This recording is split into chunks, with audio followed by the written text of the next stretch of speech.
Krishna. Welcome to the Saturday Bhagavad Gita class.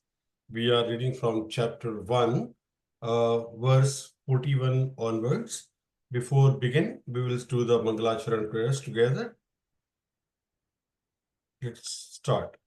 Om Ajnanatimirandhasya Jnananjanashalakaya Chakshur Unmilitam Yena Tasmai Shri Guruve Namaha Shri Chaitanya Mano Abhishtam Sthapitam Yena Bhutale Swayam Rupa Kada Dadati Swapadantikam Vandeham Shri Guru Shri Yuta Padakamalam Shri Gurun Vaishnavanscha Shri Rupam Sagrajatam Sahagana Raghunathanvitam Tam Sajivam Advaitam Savadhutam Parijana Sahitam Krishna Chaitanya Devam Shri Radha Krishna Padan Sahagana Lalita Shri Vishakhanvitamscha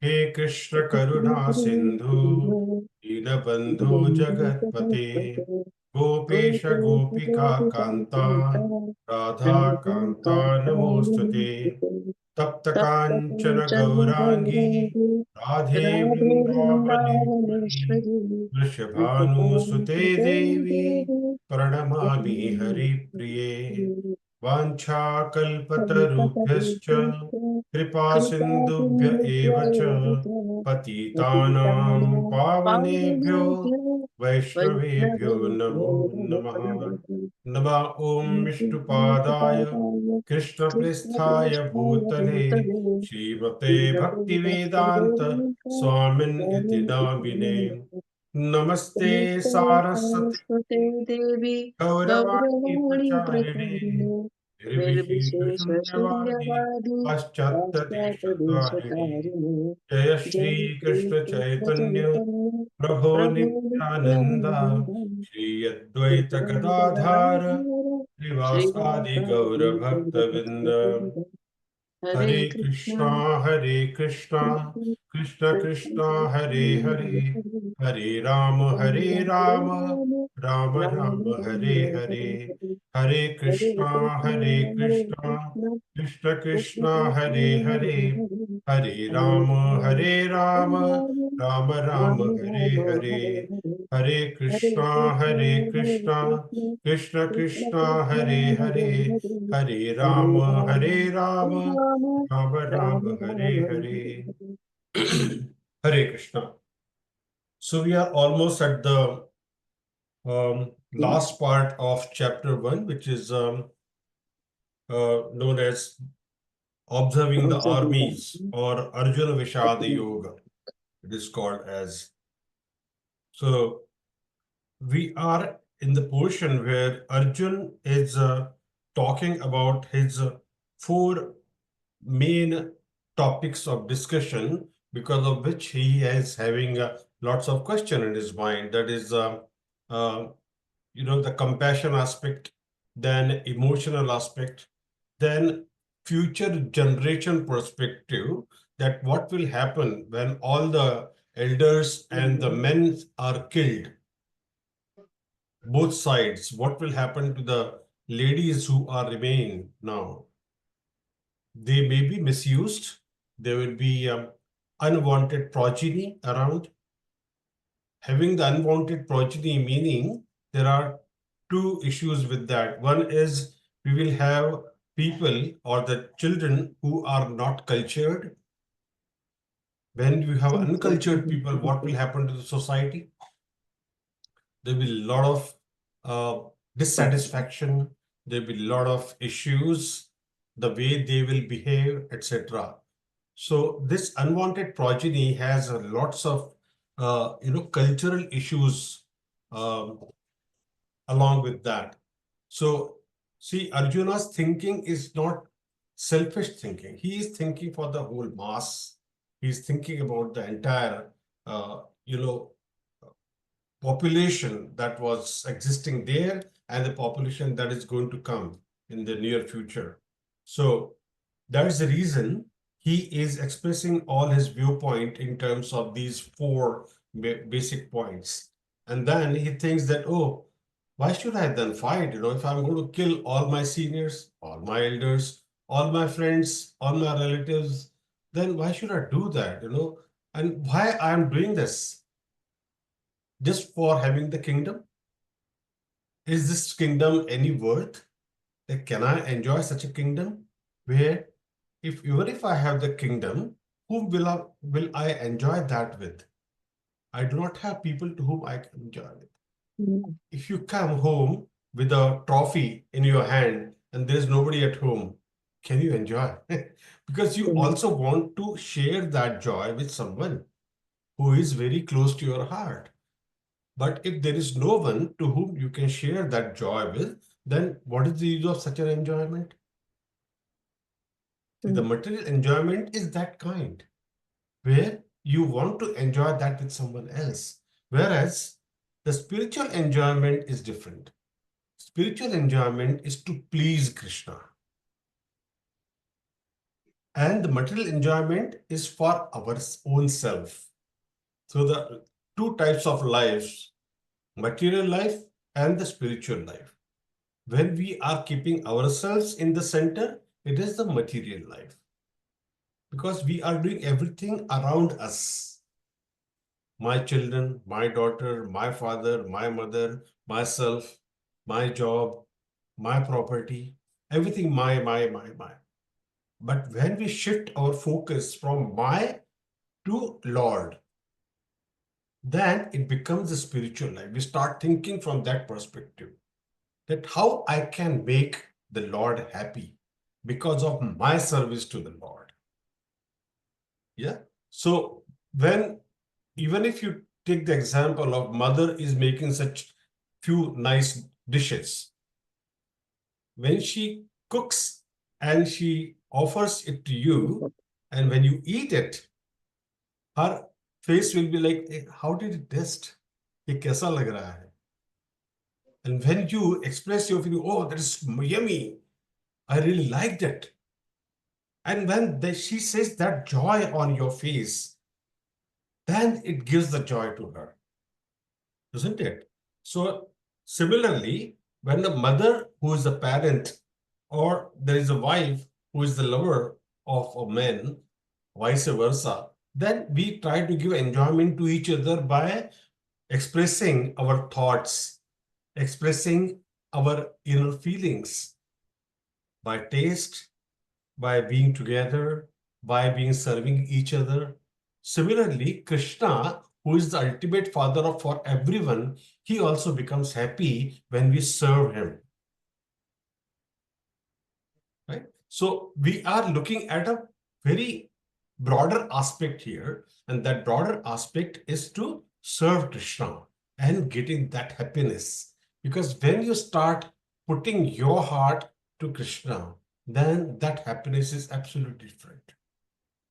It's not immediately going to come to us because we have come through so many things, for so many lifetimes. We must have had, millions of words that we have taken, and now we have come to human life, or maybe we must have got the human life, but we have never got an opportunity to learn this science of self-realization, where we got an opportunity to understand that what is the real happiness. Now we have got this opportunity to learn this by the mercy of Krishna and by the mercy of Srila Prabhupada, who has given us all this knowledge by way of his books, and he has provided us everything on platter. But how many people really join these classes, Dot, dot, dot, dot. So I don't want to say anything, you can understand. How many people are able to join? How many people are ready to join? How many people are ready to digest it? Atmasat karna, right? So when we attend a class, we try to understand these facts written in the books and explained by the teacher. Okay, so now we have done the portion where Arjuna is talking about what are the repercussions of killing the elders and the gurus and the siblings, etc., etc.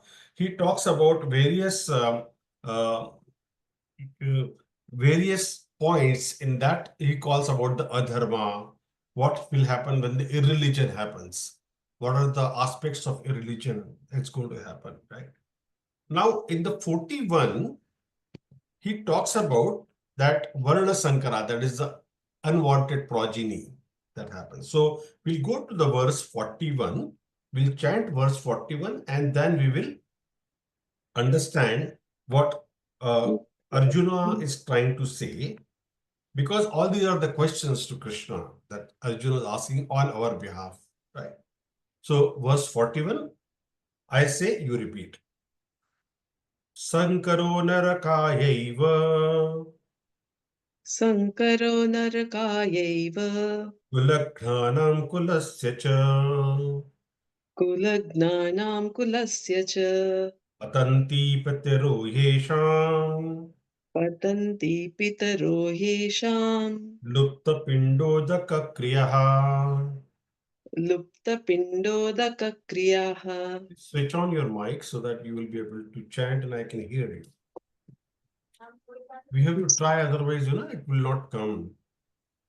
Sanskrit is not that difficult and it's not that easy as well that we can do it later. Aaj nahi kar raha hu, kal kar lunga. It doesn't happen. Tomorrow never comes. So do it now. When I'm chanting it, please repeat.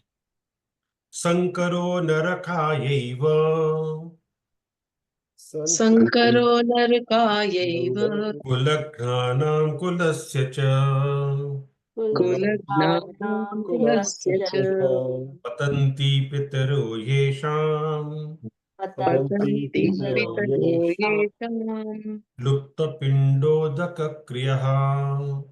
lupta pindodaka kriyaha. Now I will chant the first line complete and then you repeat. Similarly, second line. Sankaro narakayaiva kulaghanam kulasya cha Sankaro narakayaiva kulagnanam kulasya cha patanti pitaro yesham lupta pindodaka kriyaha. patanti pitaro yesham lupta pindodaka kriyaha. Again, Sankaro narakayaiva kulaghanam kulasya cha Sankaro narakayaiva kulagnanam kulasya cha patanti pitaro yesham lupta pindodaka kriyaha. patanti pitaro yesham lupta pindodaka kriyaha. Sankaro narakayaiva kulaghanam kulasya cha Sankaro narakayaiva Kulagnanam kulasya cha patanti pitaro yesham lupta pindodaka kriyaha. patanti pitaro yesham lupta pindodaka kriyaha. Now, full shloka in one go. I'll chant and then you repeat. Sankaro narakayaiva kulaghanam kulasya cha patanti pitaro yesham lupta pindodaka kriyaha. Sankaro narakayaiva kulagnanam kulasya cha patanti pitaro yesham lupta pindodaka kriyaha. Again.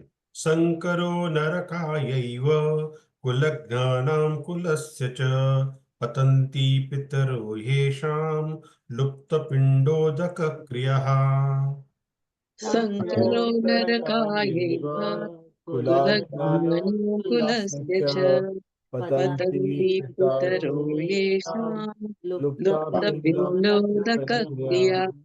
Yeah. Hope everyone got the translation, the pronunciation properly now. All right.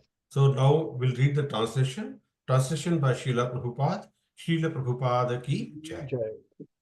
An increase of unwanted population certainly causes hellish life both for the family and for those who destroy the family tradition. The ancestors of such corrupt families fall down because the performances for offering them food and water are entirely stopped. if you have seen the Shraddha ceremony, in the Shraddha ceremony, what happens? We offer Pindadana. We do Pindadana. Pindadana means it is the balls of rice, white rice. We cook the rice, boil it properly, and when it is cooked, Balls. so we create the balls and also add to it is black sesame seeds and also I think zav, because I don't know what in English it calls it. So zav and the black sesame we add to it and create the balls. So there are some number of balls. I think 7 balls are created and then they are offered for them to eat the pitra. So 7 pitras will eat. That is the understanding is. But who does that? The men in the family. Okay, the eldest person remained in the family will offer that. And while offering, what we do is we pour the water like this. Okay, from the thumb side. Like this. The water should go like this, not this way. Normally we do this way, water. But for the Pindadan, it goes like this. Everything is ulta there, So there is a different process because all these are after death thing, So that has to have a different ways of doing it. It's not karma kanda way. However, there are meanings to it which I don't want to discuss now.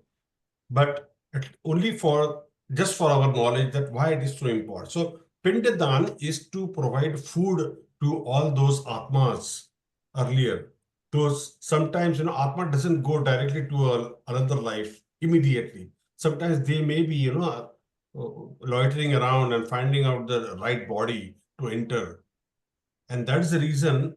And our Pindadan is a process is by which one gets the right body, and we try our best to give them the water and the food which can bring them to a body which is Krishna conscious body. That is the process that we follow in our Krishna consciousness. And in other traditions, they follow different processes. However, the similar process has been followed in order to do the lupta pindodaka kriyaha. So lupta pindo means, which is lupta means which is already gone. Lupta pinda. We don't know where it is, but we offer by doing certain process so they get benefited. That's why it is very important. And who does that? The eldest son of the family. Who does that? Now, this tradition has to be followed by giving that knowledge to the next generation. But now, if the elders are not there, who will pass on this tradition to the next generation?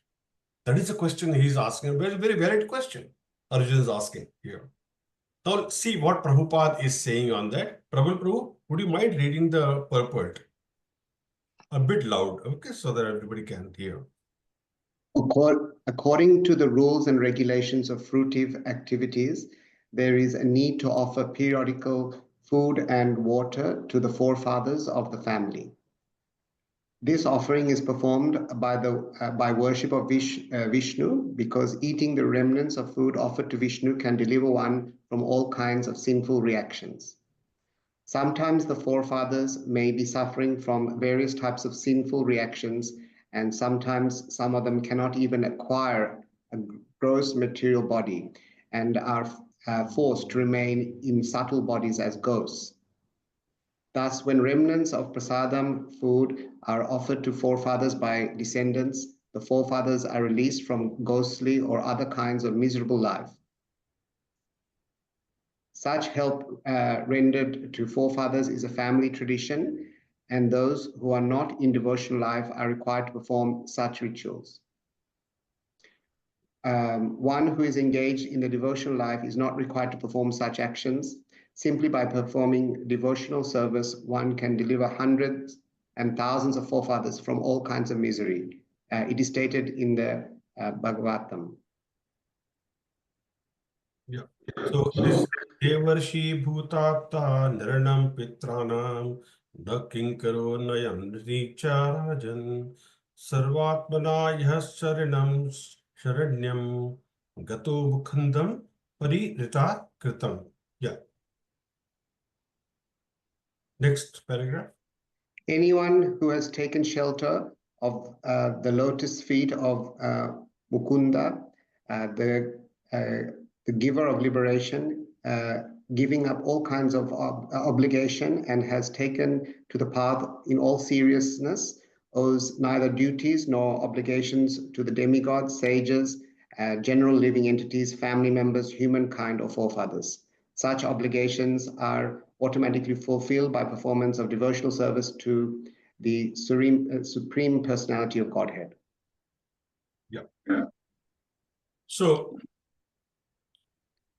what Prabhupada is explaining here is the Sankaro Naraka Vaiva. So, those who are Varna Sankara, when they grow up, they actually are uncultured and they created a life that is hellish or like Naraka Eva. That life is Naraka Eva. It is like a hellish life, is what Arjuna is asking the question or explaining his thought behind it. So, Kulagranam Kulasacha. So, for those they do this for the people who destroyed the family and for that particular dynasty. Also, because that happens is they are going to populate the world, and when they populate the world, they will disrupt everyone, not just their family or their opponent's family, because they are uncultured, they are uncontrolled, they will disrupt everyone. And then what happens? Arjuna is seeing much further. So we see that Arjuna is a very thoughtful person here. And he's thinking in terms of long-term consequences over here. He's saying, Patanto Pitaro hi esham. What will happen because of this is the ancestors will fall. Patanti Pitaro. Pitras are the ancestors. And Patanti Pitaro hi esham. And then he says, Lupta Pindo the Kakriyaha. Lupta for them, Pinda offering of food. Udaka Kriyaha, offering not water. Kriyaha, those rituals as well are very important. So in Vedic scriptures, it is described that one who does extra good punya goes to heaven. Those who does average punya go to Pitruloka. So it is not necessary that all our ancestors will go to Pitruloka, but it is expected that who has led a reasonable life of dharma will go to Pitruloka. And it is expected that there is a intergenerational pious correction that is established through the rituals of Pindodaka Kriya. So what I explained to you is the Pindodaka Kriya, right? So this intergenerational connection is ancestors has give birth to us, give us everything what we have. Now we have to do something for them. So what is that? When we do punya over here, it continues their existence over there. Generally, only earth is the arena where we can do punya or papa. Any other loka, we cannot do anything. But other places, it will be consumed or exhausted in heaven or hell, respectively.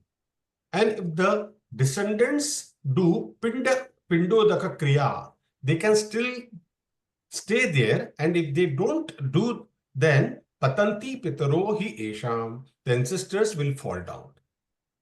So Arjun is thinking of not only here, but also about the ancestors also. And what will happen to them? They will again fall down. And this way he is envisioning devastation everywhere. So Srila Prabhupada mentions that these are for non-devotees. Srila Prabhupada's purport also explains that such help rendered to forefathers is a family tradition. And those who are not in the devotional life are required to perform such rituals. So we have multiple debts.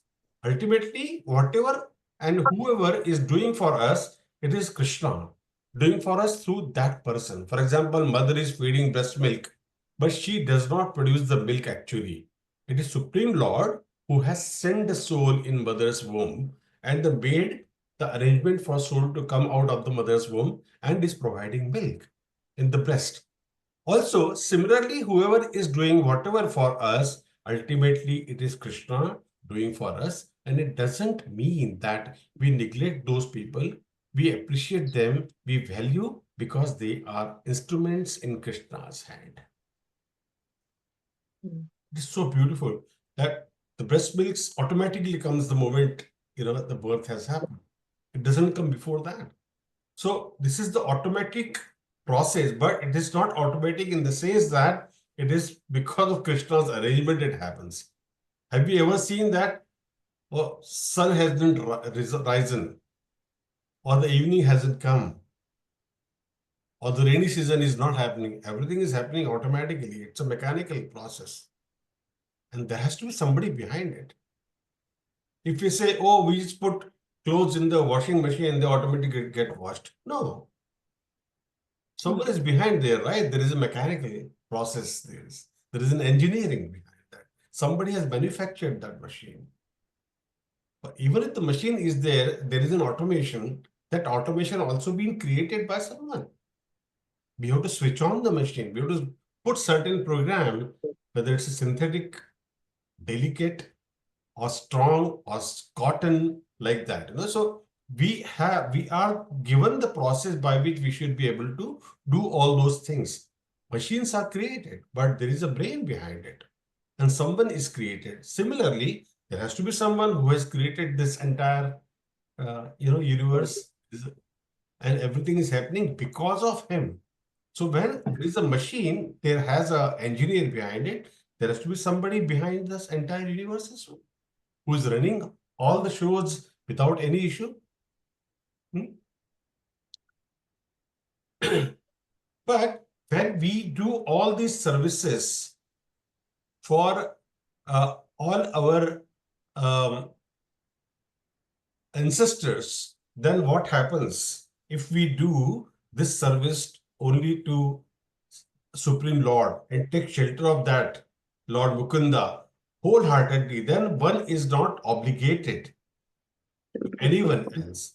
He simply serves Krishna, and all other debts are taken care of. Since Krishna is giving care through all other living entities, so if we serve Krishna alone and directly, we are no longer obligated to them. So here, Arjun is not thinking from devotee point of view. He's thinking from Kshatriya point of view. So because he's a Kshatriya, he will think from Kshatriya perspective. So simply by performing devotional service, one can deliver hundreds and thousands of forefathers from all kinds of miseries. And that is mentioned in the Srimad Bhagavatam, 11th canto, 5th chapter, 41 verse. You can note it down, and the verse goes like this. Devarishi bhuta tanridam pitranam na kinkaroniyam ninicha rajan sarvatmanaya saranam chananyam gato mukundam parihritya kartam. And the translation goes, anyone who has taken shelter of the lotus feet of Mukunda, he, the giver of liberation, giving up all kinds of obligation, and has taken to the path of in all seriousness. He owes neither duties or obligations to the demigods, sages, general living entities, family members, humankind, or forefathers. Such obligations are automatically fulfilled by the performance of devotional service to the Supreme Personality of Godhead. There's only one. We have to keep doing service with whole heart. And if we do that service, Krishna will be pleased. That makes sense? Yeah. Any questions on this verse? Any doubt?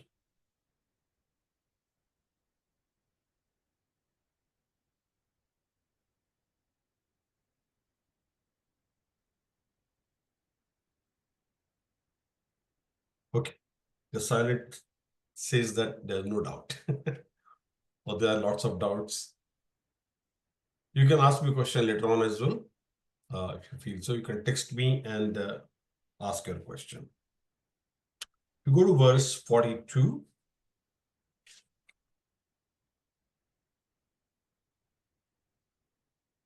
No, it is all about, Kulagnaram and Varna Sankara, all about that. Arjuna is now talking about, So the verse goes like this. Doshe rehte kulaghanam. Repeat. दोषे एते कुलज्ञानं Varna Sankara Karakay. कार्यके Utsadyante jati dharmaha. उत्स्याद्य जाति धर्मं Kuladharmascha shashvata. कुलधर्मस्य शाश्वतः Translation by Srila Prabhupada ki jai. By the evil deeds of those who destroy the family tradition and thus give rise to unwanted children, all kinds of community projects and family welfare activities are devastated.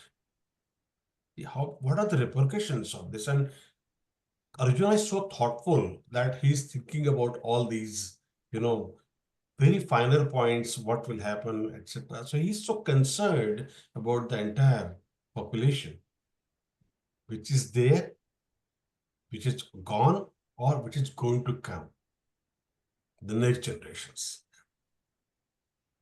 Uday Prabhu, do you want to read the purport, please? Yeah. Community projects for the four orders of human society combined with family welfare activities as they are set forth by the institution of Sanatana Dharma or Varnashrama Dharma are designed to enable the human being to attain his ultimate salvation.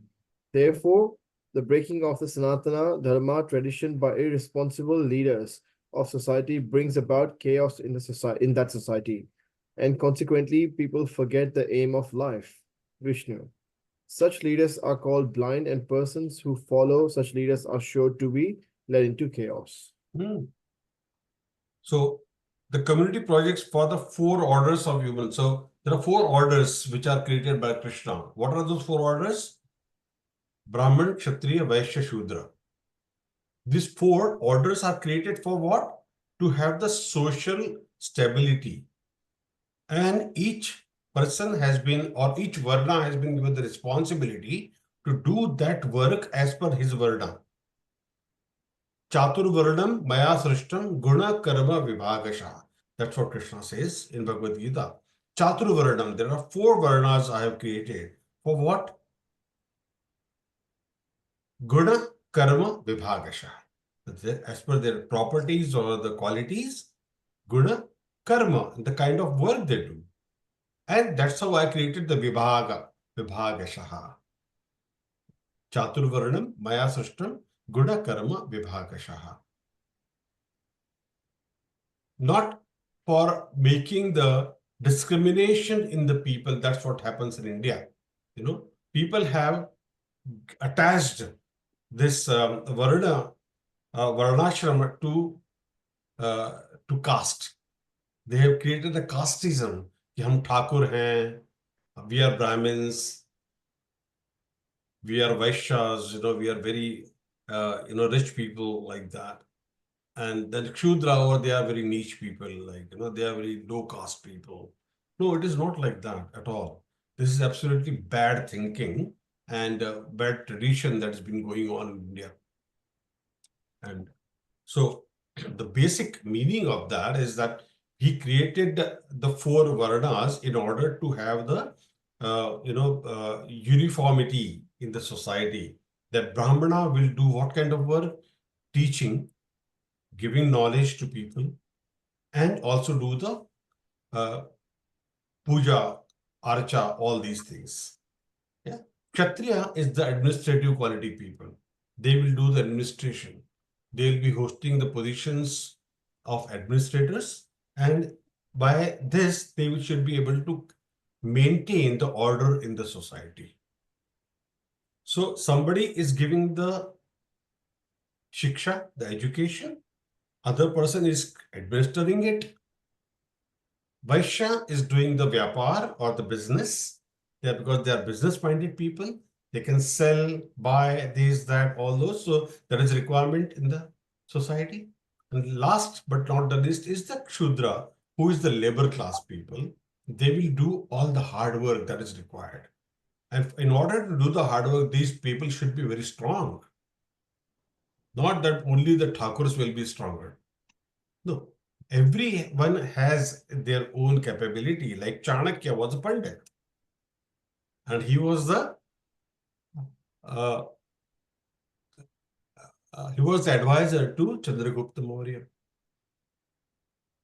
So Brahman gives the knowledge to Chandragupta Maurya, what to do, what not to do, etc., etc.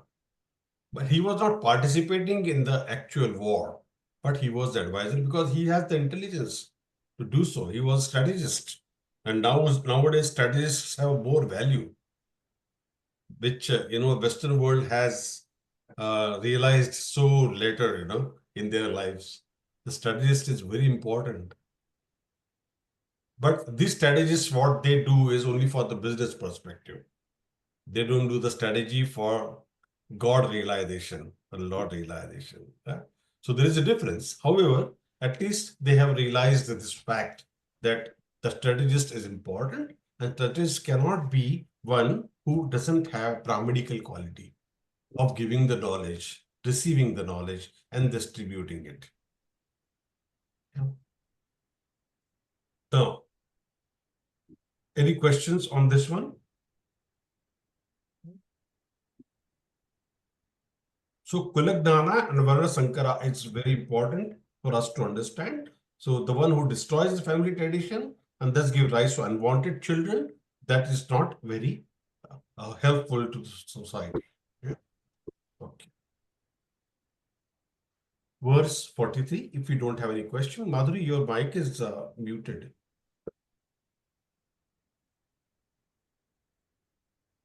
Yeah. Verse 43, Utsanna Kuladharmanam उत्सन्नकुलधर्माणाम् Manushanam Janardana मनुष्याणां Janardan Narake Niyatam Vaso नरके नियतं वासो Bhavatityannushruma भवतीत्यन्नुशुश्रुम Utsannakuladharmanam उत्सन्नकुलधर्माणाम् Manushanam Janardana मनुष्याणां Janardan Narake Niyatam Vaso नरके नियतं वासो Bhavatityanushruma. भवतीत्यनुशुश्रुम Translation by Srila Prabhupada, Srila Prabhupada ki jai. O Krishna, maintainer of the people, I have heard by disciplic succession that those whose family traditions are destroyed dwell always in hell. Whose family traditions are destroyed, that means they don't have any shiksha. They don't have any proper education being given. What will happen? They will always go be to hell. They will go to the hellish planet. That's what he has heard, is what he's saying. Yeah.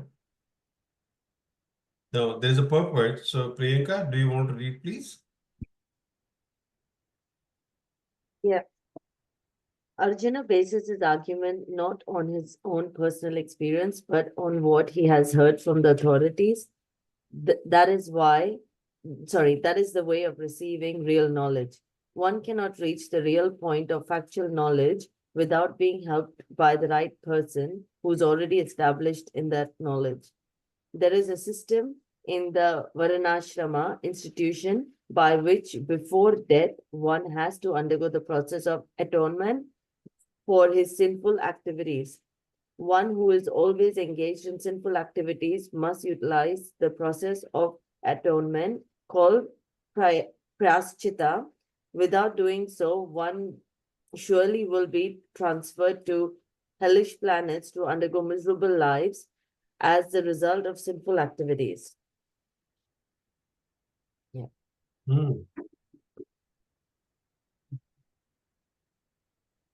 You want me to continue on? No. No, that's all is the purport. It's not very long. So, in this, now what how, see, you can observe one thing, that Krishna has been addressed here as Janardana. So Mm. look at the verse. It says, Uchannakul Dharmana Manushyanam Janardana. Why is he called Janardana here?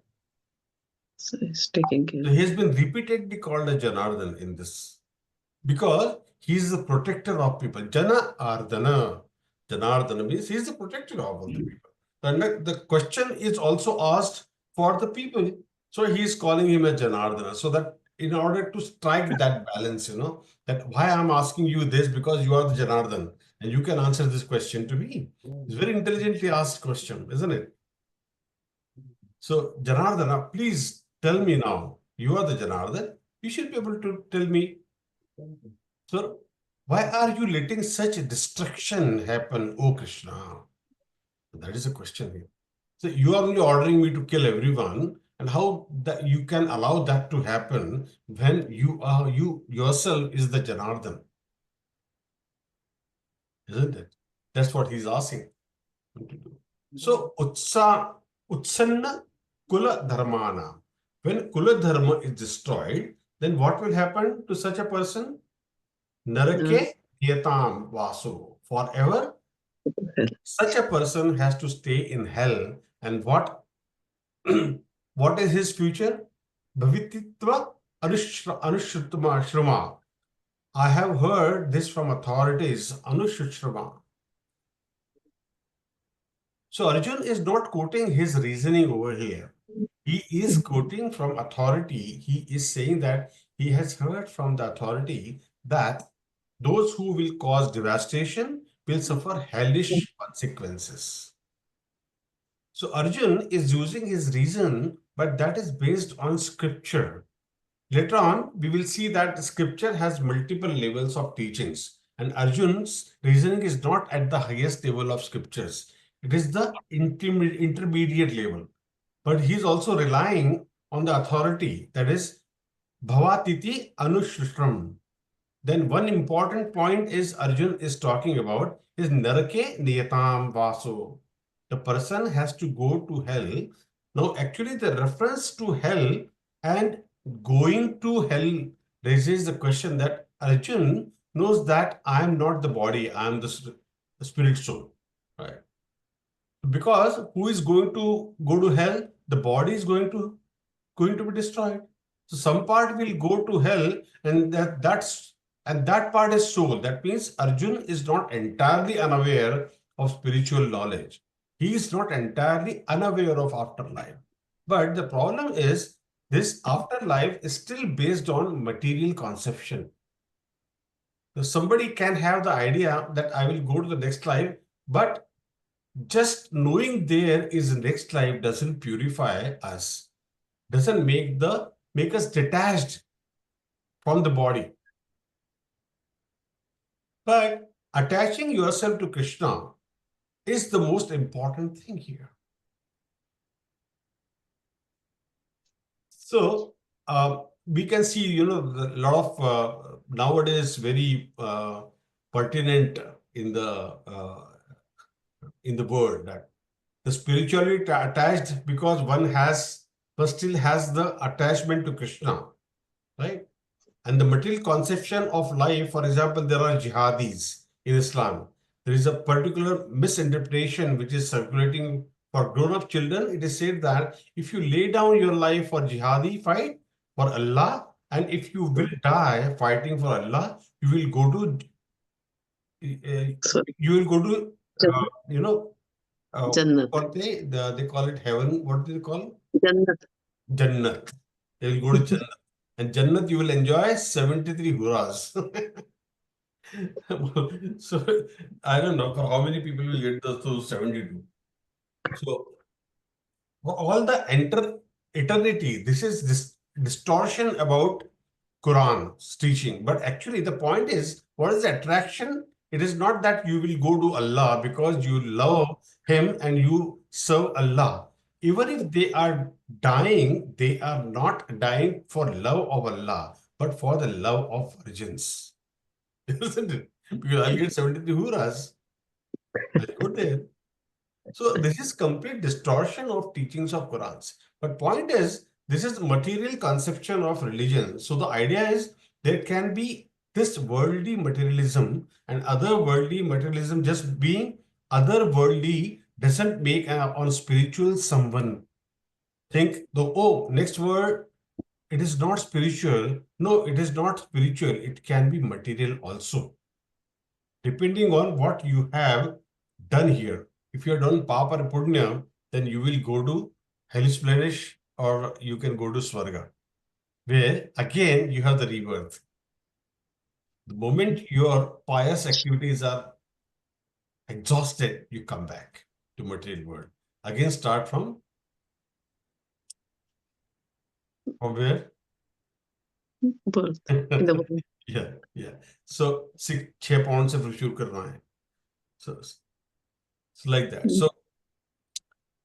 So there are various theories that they are present in this in the world of scriptures. So the complete distortion of teachings of Qurans are followed by the Islam by saying that you become jihadis and then you go to go to Allah and then you enjoy the 72 puras.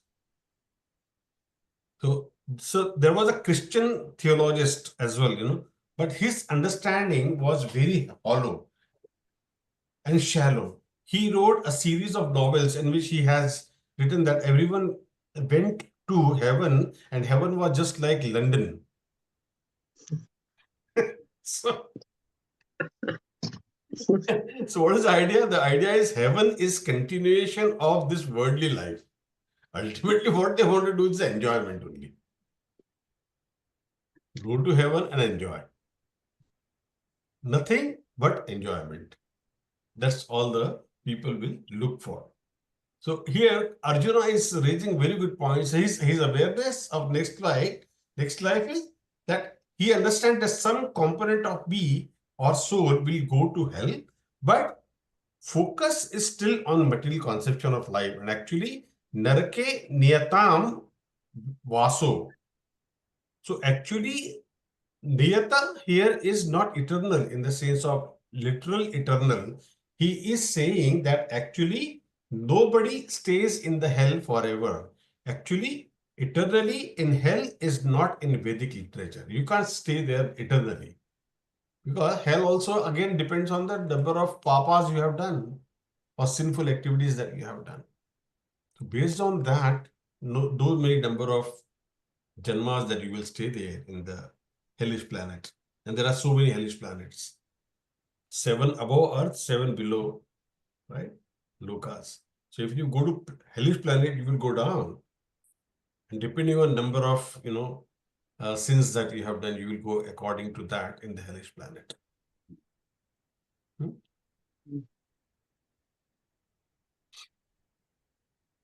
So any question on this? Yeah. So if you get salvation, moksha, where will the soul go? Okay. So what does moksha means? Like you finish, like you will never come back on the planet. You are like merged with the Paramatma. Okay. So Paramatma is already there with you in this life as well. Yes. When you realize that there is an existence of Paramatma and the Paramatma stays with you all the time in the region of the heart with you. Okay. When you become a devotee of Krishna, you are already liberated. So you got the moksha already because you are living a devotee life. See, what do you want to do is live the devotee life is the moksha. We understand that Krishna is the Supreme Personality of Godhead. My duty is to serve Krishna 24/7, and that is Krishna consciousness. I understand that Krishna is everything for me, and I'm living the Krishna conscious life. I understand that I'm conscious about Krishna all the time. That is Krishna consciousness, and you got the moksha already. Now, we don't want to live in this bodily form of which is there on this earth planet. We want to free our soul from this body, but saying is easy. Look at the person who is suffering with cancer. Prabhu knows very well the person who has got 2 heart attacks, or maybe third is going to be. So that person must be waiting that, oh, when will I go? When will I go? You know, that is very painful way of living, you know, even if living, but not living completely. It's halfway, you know. तड़प तड़प के इस दिल से आह निकलती रही. Yeah. My understanding was that, say, in Christianity, there's a very clear concept of heaven and hell. But for us, we don't. My understanding was that everything is on earth. Like, there's no such place as heaven or hell for us. Is that a misconception? Yeah, so that's what we are trying to understand, right? So Christianity is thought that there's actually a physical place, heaven and hell. For us, we never think in those terms. And that if we are to suffer, we suffer here. And if we are to be liberated, we liberate here. Is that correct? yeah, so let me explain it. So what I understand your question, may I repeat? So in Christianity, there is a concept of heaven and hell, whereas in our literatures or scriptures, there is no concept of heaven and hell. Yeah. We got the liberation means we went to the God. Yeah, that is correct. But that is correct. However, there is still the concept of going to heaven here as well, because as I said, there are 7 planets below Earth, 7 planets above Earth. So the Pitru Lokas can be here up. Heaven is above that. Okay. However, we go there in order to settle our dues. Settling our dues. Because the karma is not only of this life where I am a Dr. Prabal Roy. The karma can be of my earlier births as well, when maybe I was a dog or I was a cat. Because it's an 8.4 billion species that we are coming from.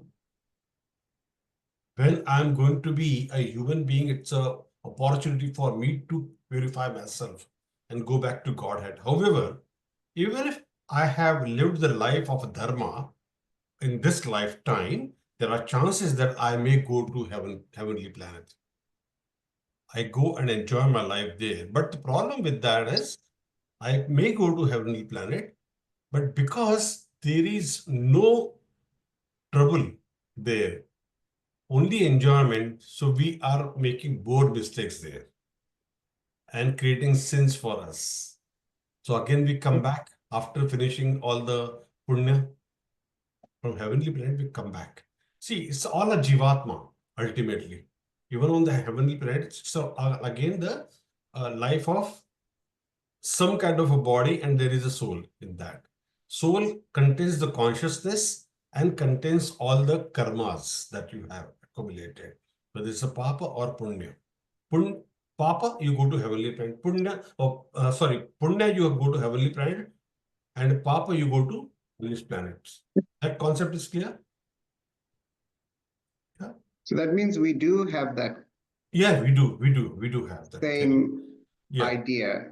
Yes, we do have the ideas. And see, the scriptures, that knowledge has given to the Christians, given to the Jehovah's, given to the Islam, depending on their time, place, and circumstances, and their understanding, their intelligence, that they could understand.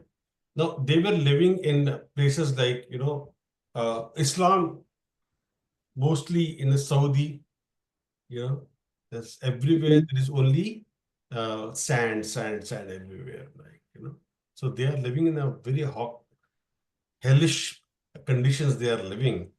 The kind of knowledge can be given to them is very elementary. Mathematics, as I said earlier as well, I've given the example, mathematics subject can be taught to a year 1 student, can be a mathematics MSc students as well. But the level of mathematics will be different, right?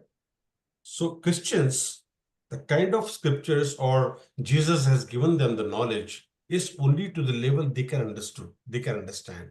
They could understand. They couldn't leave eating non-vegetarian. They couldn't leave drinking, the liquor. Similarly, the Islamic people, they couldn't live without non-vegetarian food. They couldn't live without having sex with anyone. So they have been told not to have sex with mother and your sister, real sister. They marry their cousins.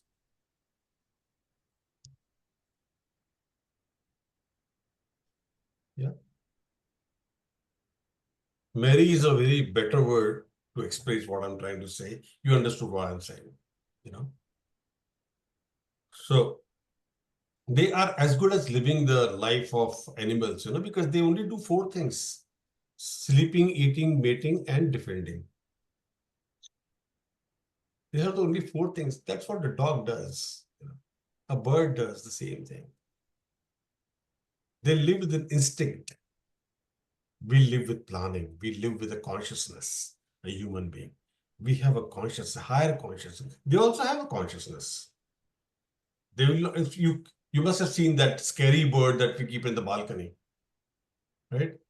The scary bird, if you have a battery put in there, it will keep on, change direction. So birds don't come and dirty your balcony or your veranda or pergolas, So we keep those scary birds to do that. But the moment the battery goes off, scary bird is as good as a statue then.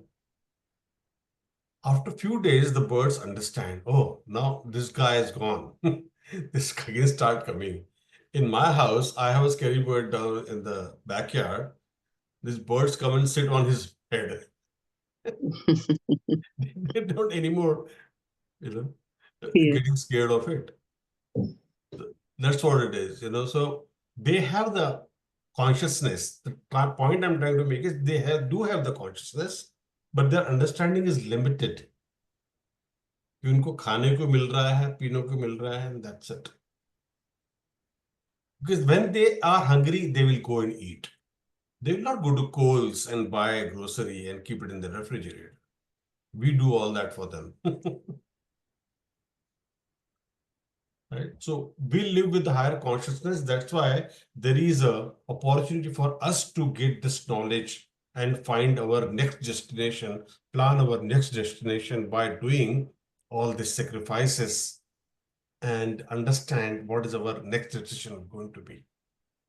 How many people do still understand or attain the classes of this type where you get the real knowledge? There are so many institutes like where you have medical colleges or engineering colleges or IIMs, where you have London School of Economics, Harvard School, all those very eloquent, very qualified people are coming out, qualified in the sense that the qualification that they get from there. But is that the real education they are getting? The real education, there is no school around which gives this education, which is the best education for anybody's life. The education is that's given is only for earning money and to enjoy.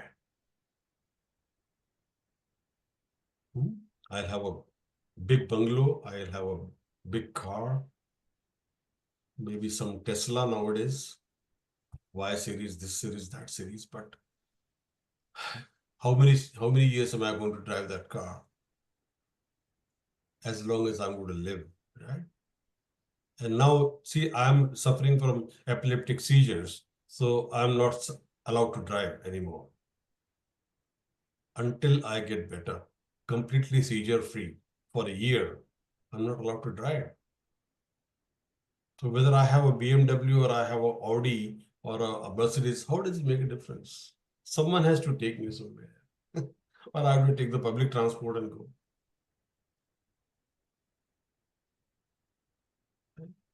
So these lessons, the life lessons, life itself teaches you if you are in that situation, put into that situation.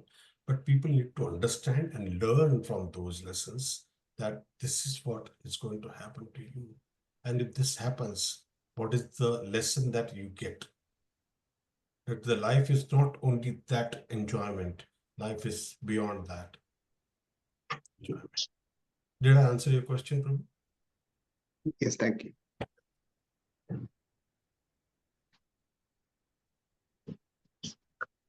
Another 3 verses and we are done with this chapter. Are we going good by time or another half an hour will do? You can finish this chapter. Yeah, okay, wonderful. Uday Prabhu, Priyanka Mataji, Yeah, we'll finish this chapter. आपको जाना है कहीं? हाँ, थोड़ा सा काम है तो ये खत्म कर देंगे टेक्स्ट। ठीक है, एक वर्स कर लेते हैं उसके एक बाद। और प्लीज। हाँ, Yeah. हाफ एन आवर तो नहीं होगा sir. I'll read, you repeat. Aho bata pahat papam अहो बत महत् पापं kartu vyavasita vayam कर्तु व्यवस्थिता वयं yadajya sukha lobhena यदार्जय सुखलोभेन hantu swajana mudyata. हन्तुं स्वजनमुद्यताः। Aho bata pahat papam अहो अहो बत महत् पापं kartum vyavasthita vayam कर्तुं व्यवस्थिता वयं yadrajya sukha lobhena यद्राज्ये सुखलोभेन hantum swajana mudyata. हन्तुं स्वजनमुद्यताः। Translation by Srila Prabhupada ki jai. Alas, how strange it is that we are preparing to commit greatly sinful acts, driven by the desire to enjoy royal happiness. We are intent on killing our own kinsmen. Here comes the real point, Arjuna is saying. In order to enjoy the royal happiness, I'm even ready to kill my own kinsmen. What kind of enjoyment am I looking for here? Prabhupada writes, driven by selfish motives, one may be inclined to such sinful acts as the killing of one's own brother, father, mother. There are many such instances in the history of the world, but Arjun, being a saintly devotee of the Lord, is always conscious of moral principles and therefore takes care to avoid such activities. But he could think because he is a devotee and a friend of Krishna. So he could think to that to that extent and can express his feelings to Lord Krishna about that. If you look at the Islamic traditions, Babur killed Humayun and like that. So their whole generations are like that. They'll be killing and not having any sorrow for that. Their main aim is to Kill and kill and enjoy. Kill and enjoy. There's not much to express on this particular verse. We come to verse 45. Yadi mamat pratikaram यदि मामप्रतीकारं shastram shastra panayah शस्त्रं शस्त्रपाणिः dhartarashtra rene hantyum धार्तराष्ट्रारणे हन्युः tastanme kshema taram bhave. तन्क्षेमतरं भवेत्। Translation by Srila Prabhupada ki jai. Better for me if the sons of Dhritarashtra, weapons in hand, were to kill me unarmed and unresting on the battlefield. See, the point here is very important that he's saying unresisting on the battlefield. So they kill him when he is unarmed. Because when he has arms in his hand, he knew that he's going to kill everyone. But now he's saying that I'm so frustrated now. I think that better for me if the sons of Dhritarashtra, weapons in their hands, were to kill me unarmed and unresisting on the battlefield.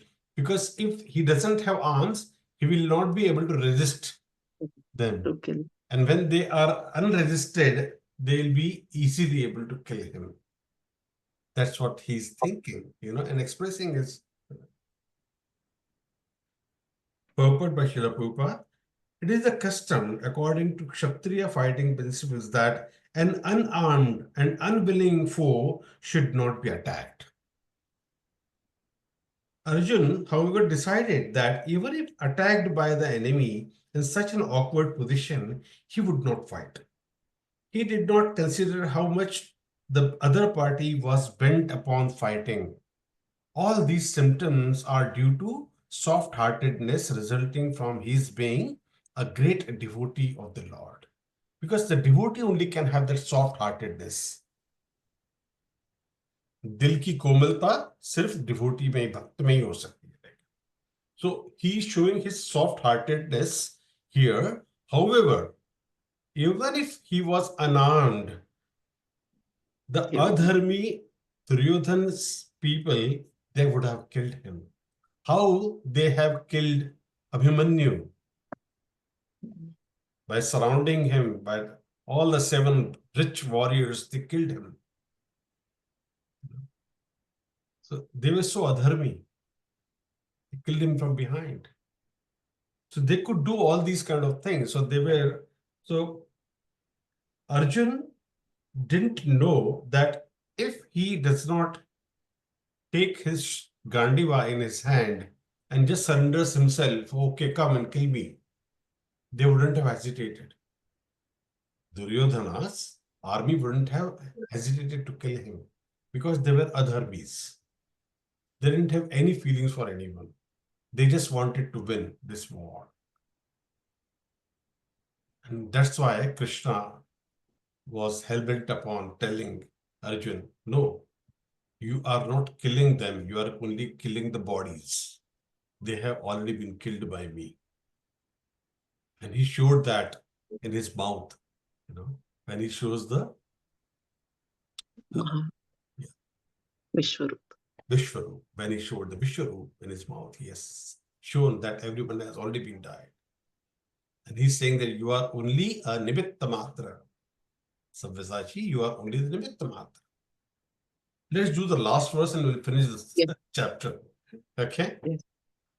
Sanjay Uvacha Sanjaya Uvacha Eva Muktarjunah Sankhe Arjuna Sankhe Rathopastha Upavishat Rathopastha Upavishata Visruja Samsharam Chapam Vishya Sancharam Chapam Shuka Samvigna Manasaha Shokasam Vignamansaha Sanjay Uvacha Sanjaya Uvacha Eva Muktam Arjuna Sankhe Arjuna Sankhe Rathopastha Upavishat Rathopastha Upavishata Visruja Samsharam Chapam Visrudya Sasharam Chapam Shuka Samvigna Manasaha. Lokasam Vignamansaha. Sanjay said, or translated by Srila Prabhupada, Sanjay said, Arjun, having thus spoken on the battlefield, cast aside his bow and arrows and sat down on the chariot, his mind overwhelmed with grief. And he sits down on the chariot. I won't be able to do it now because I'm so overwhelmed that I can't fight. Purport by Srila Prabhupada ki jai. While observing the situation of his enemy, Arjuna stood up on the chariot, but he was so afflicted with the lamentation that he sat down again, setting aside his bow and arrows. Such a kind and soft-hearted person in the devotional service of the Lord is fit to receive knowledge. So now here the qualification of a devotee is being given, that the qualification to be a devotee is that the soft-heartedness and feeling for other jivas. It is not only the human beings, for others as well. So his feeling is not that all the relatives will be killed, also the horses, the camels, the elephants, so many others will be killed as well. And there were two Ashwathamas, Ashwathama men and Ashwathama elephant as well. Yeah.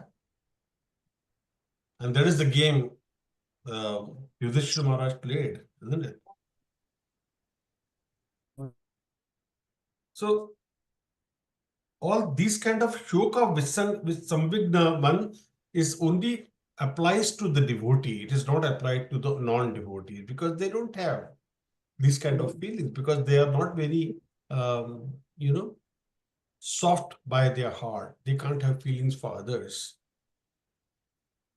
So you have to be a devotee in order to have this kind of soft-heartedness. A non-devotee cannot have these kind of feelings. So it is important to be a devotee having the feeling for the Lord. And that can happen only when you have this strong bhakti inculcated into you. And that will happen only when you remain in touch of the devotees. So, as I said, sadhu, shastra, and sangha, these things are so important to become a devotee. And remaining as a devotee, because with the devotees, your thinking, your mind will work in that direction.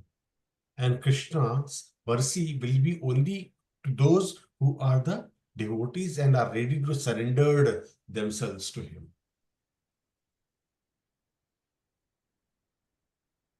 Because he is overwhelmed with grief because he has that feeling in his heart for others. And he has the soft heart. That's where it goes. So this ends the Bhakti Vedanta purports of the first chapter of the Srimad Bhagavad Gita in the matter of observing the armies on the battlefield of Kurukshetra. Hare Krishna. Hare Krishna. Any questions, please?